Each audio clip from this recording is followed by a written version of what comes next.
Hi, Fraiser here from Now Spinning Magazine with another classic album review and personal memories of the record itself.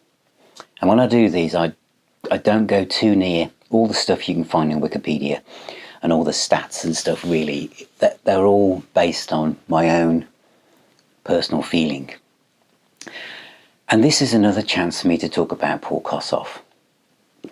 I could have done all of these albums one after each other, really.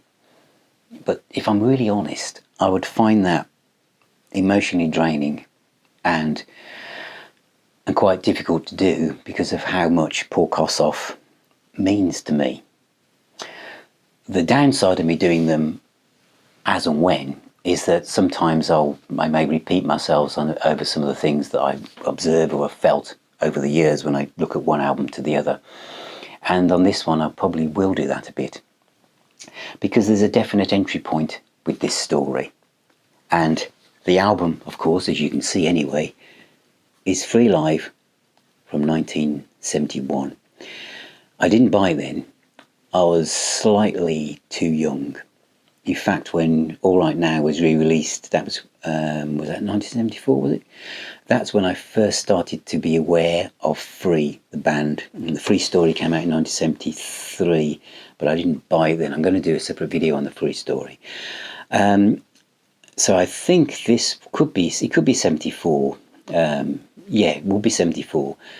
And I used to listen to the Alan Freeman show on a Saturday. Now, remember, I'm 14, 15 years of age. So I'm too young to go to a pub. And I'm really getting into music. I'm moving on from Slade and T-Rex and the Sweet and all that kind of stuff. And I'm getting into, just started to listen to Deep Purple, Black Sabbath and Led Zeppelin and stuff. And I'm Backman Turner Overdrive and trying to think what else. A bit of, I haven't got many records. In my friends, we probably had a 15, 20 records or something. We didn't have many records. So, and I wasn't really into football. So on a Saturday, I used to listen to Alan Freeman. And I'd be my mum and dad like a Grundig music centre Dynatron thing with the lid on and put the radio on. And I'd kind of be on the floor listening to the music, and I'd just have my head against one speaker in case mum and dad were down the other end of the room. But I remember this particular afternoon really, really clearly. Mum and dad were out. And Alan Freeman, was playing tracks, and he'd always say at the front of the programme, as he played the, Edgar Winter in the background, and he read out what he was going to be playing. And he said he's going to be playing something by Free. And when he came round to playing Free, I thought, well, I don't really know much about this band. Well, apart from hearing All Right Now, that was it.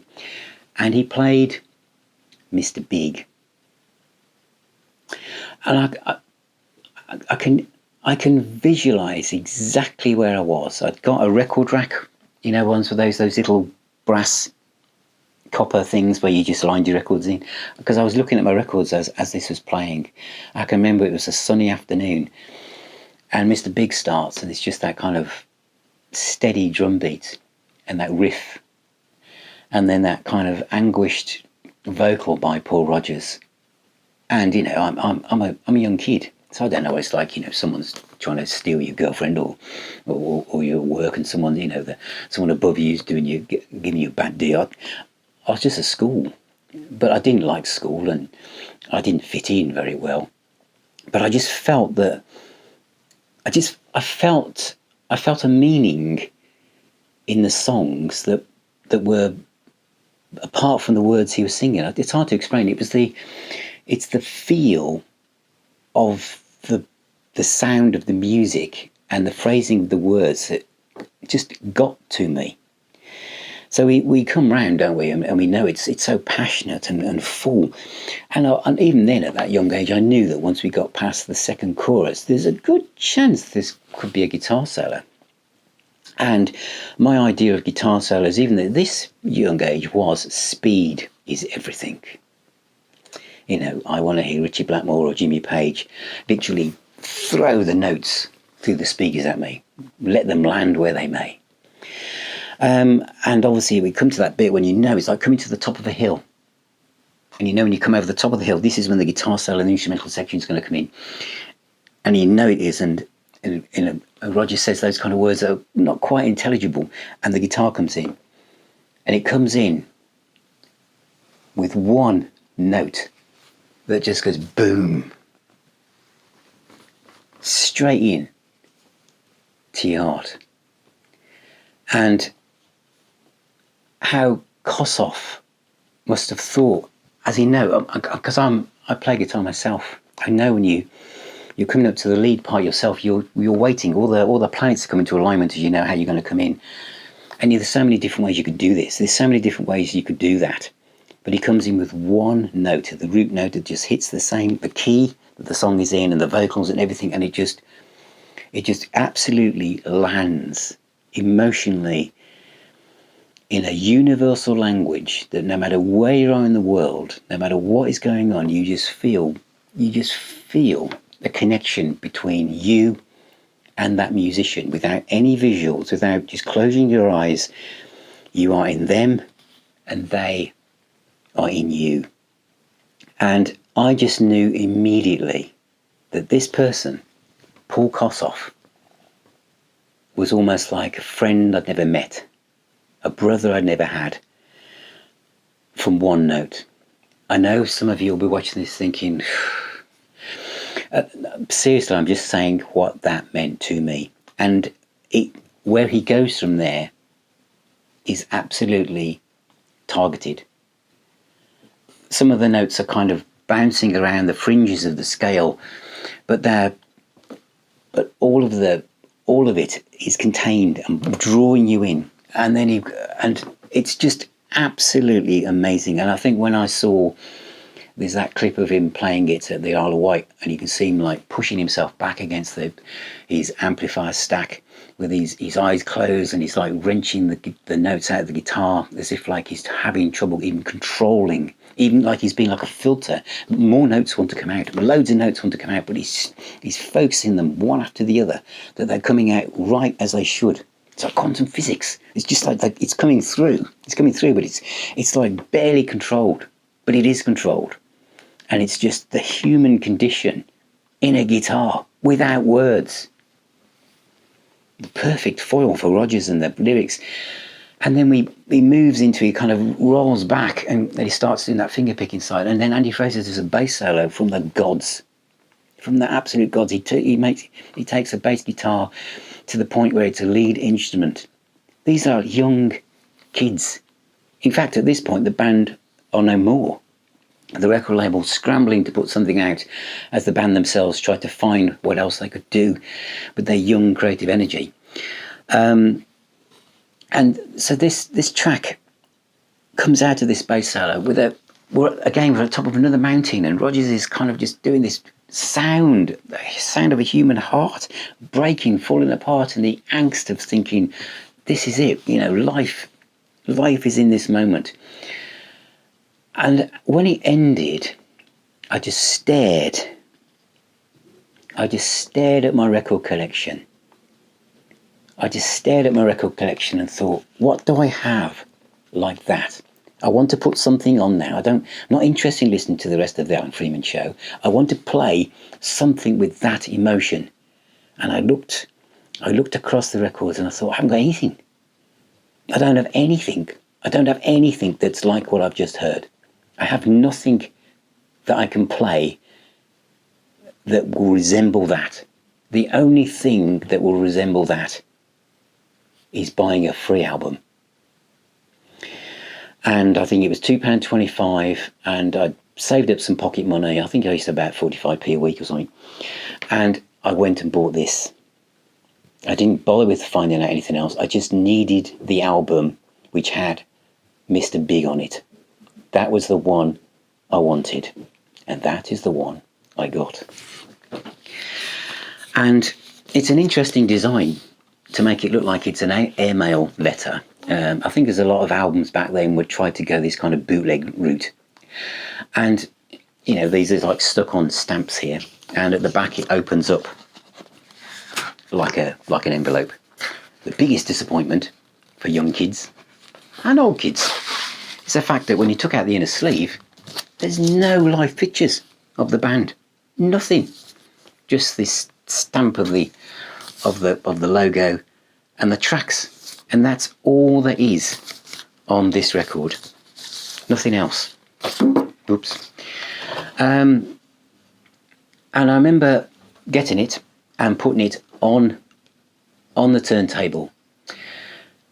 And what amazed me first of all was the sound, because it sounded like it was recorded at a youth club with a DJ saying, I think the bands are about to appear, and there's people like talking in the background and everything, and then the band come on and do All Right Now. And I know a lot of people will say this is one of the best live albums of all time, etc. But it was actually, I found when I first heard it, it was quite a muddy, you could almost say bootleggy type sound in some ways. Whereas some live albums you feel like you're in the second row. This one you felt like you were probably 2/3 back in the hall. Not the same as a lot of American live albums where you feel like you're in the back of the balcony. But there was a kind of different type of feel to it. And remember, of course, that I'm hearing these songs for the first time. I don't know the studio versions. So All Right Now, the guitar solo I knew from the single was very different here because this is a full-length version. So that was a surprise. And the fact that there was an extra verse, that was also a surprise. And I'm a Mover. Great guitar playing on that. But it was Be My Friend, I think, which again, I was not Mr. Ballad Man. When you're 14, you're into riffs and action and full speed throttle rock and roll. Well, I was. But Be My Friend was like, well, it wasn't really a love song because you were asking someone to be your friend. You wanted someone to actually be your friend. And these are young kids. And I identified with that. I identified with the lyrics. They were like timeless. They were universal. I absolutely loved it. I love that song, and it's probably my favourite free ballad ever. I think it is for a lot of people, isn't it? But the version here was raw. It hadn't got the piano, obviously. Fantastic. And the Fire and Water, great track. Again, wonderful guitar solo. But of course, as I stared at the cover, I just wanted, in a way, side one to be over, so I could flip it over and get ready to hear Mr. Big again. Side 2 opens with a song that has never been one of my favourite free tracks. As much as I love the band, Ride On Pony is something I didn't quite grasp, and even now, given the choice, I will move to another track. My oldest son Dan loves this track, by the way, but it was never one of my favourite, but obviously the band loved it because it appeared all over the place and lots of bootlegs and live tapes and stuff. Well, maybe it was because it was, yes, something else that was in the way of me hearing Mr. Big for the second time. And then Mr. Big arrives. And I just turned it up, positioned my head between the speakers, and again I was lost in a song that has never to this day lost the power to talk to me that it had then, and the days and the weeks and the months and the years and the decades that rolled by. It still has it. But there was more to come, of course, which I didn't know, because we have the perfect coupling here of free live with Kossoff. And as that track ends and we move into The Hunter, and you hear when Kossoff goes into those notes that signifies the start of that song. Remember, I've never heard it before. And the scream for the audience. And the scream was thus that I knew that a lot of the people in the audience sounded like they were young girls, because Free were a young band attracting a young audience. And I just thought, wow, all those people are screaming because the guitarist is playing those notes. And I just started to play guitar. I thought, maybe this is the way ahead. But the power, and of course the guitar solo in The Hunter, when he goes to the high register on the guitar, and you think, whoa, and it's just like so emotional. And you think, where can he go now? He goes even higher. We're talking like we're running out of frets here. There can't be any more frets. He's at the... And Kossoff had the heaviest gauge strings, I think, known to man. So you can almost imagine the blood spurting out of his fingers, how he must have had to fight to get those notes out. And it comes in again with the signature lead from that song. And again, crowd are screaming and edging him on. You can just imagine him rocking backwards and forwards on the stage, and then it ends. And it ends perfectly, because in a way it's an unusual live album, because what happens next is a studio track, and as the crowd fades out, this song fades in. And Get Where You Belong is just a beautiful, beautiful ballad, which I think they recorded at the same time as My Brother Jake. It's just a beautiful song, but it fits in this. I never for one moment thought, oh, I've been shortchanged. It's supposed to be a live album, and not only is it not a double, that one of the tracks isn't even live. Didn't think that. I played that. I can say quite honestly that over the years, when I wanted to, whatever's going on in my life, I wanted to rebalance myself, reset. I would put side 2 of Free Live on. Yes, I would miss out Ride on a Pony, and I just let those final 3 tracks roll through. And by the end of it, all was good. All was good. Absolutely fantastic. Absolutely mind-blowing. CD-wise, there are 2, which I'll mention. I'm not going to show you the booklets, I don't want to take up too much time. There is one from 2002, which some people have taken a bit of a dig at sometimes, with the sound quality or the remastering. I don't know. It sounds fine to me, and there are lots of extra tracks on here. They've got Woman, Walking My Shadow, Moonshine, Trouble on Double Time, Mr. Big, another version, All Right Now, and Get Where I Belong, an alternative take. And I felt the live stuff, because I always thought it sounded a bit muffled when it was remixed and mastered for the box set, which I've covered on a different video. I thought it was absolutely amazing. It sounded like I had Free in my living room. The start of Free Live, thinking about a youth club, it feels like not only am I in that youth club, but I'm at the front with my chin against the front of the stage. I really have. Then in 2016, they were all retweaked again. Was it 2016, with no extra tracks. The lyrics were added to this one. I think this is Paul Rodgers was behind these remasters, and he didn't want any extra tracks to be added to any of them, which is a shame, really. This is Andy Pierce did these, and they do sound absolutely beautiful. They really do. But if there's any justice in the world, considering how much live material exists from these concerts, from where was it? I think it was Sunderland, wasn't it? Most of it, I think, and Croydon, is that this could be a double album.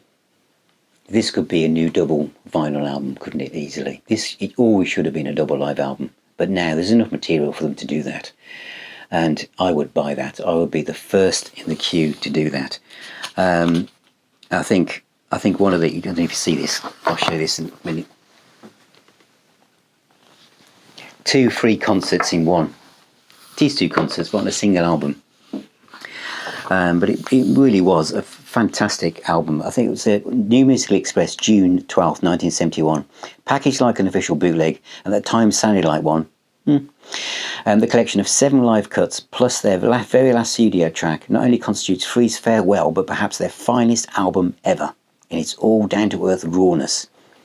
It has, for the first time, succeeded in capturing the true essence of what the band was all about. Remember, because this was like a farewell gig, album rather. It really was. So that is Free Live. I hope many of you can track down the original. Mine's fairly battered sleeve, but it's been played to death. And if you want to know more, David Clayton and Todd Smith's book, Heavy Load, if you can find a copy of this, is absolutely well worth tracking down. And David Clayton is the holder of the flame of the Free at Last fan club, and I highly recommend you join that as well. I should put the details of David Clayton's details for the fan club for Free in the description on the website and in this YouTube channel.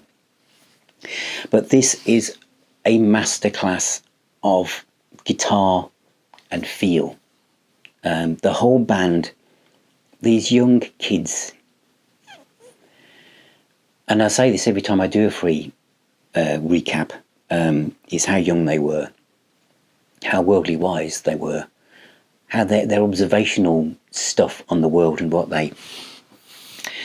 What's that? The thing I say a lot of my videos, I know some people might think I say it too often or whatever, or some people say I should say more, that music is the healer and the doctor and stuff. I think a lot of that I can feel myself for bands like Free. Because although there's a lot of melancholy in their ballads, it's not depressive, it's quite full of hope. There's full of the goodness in life, the goodness of things in life, of being on planet Earth. And I think, as I said, as I started this video, that's how I'll end it, I think, is Mr. Big and the Hunter.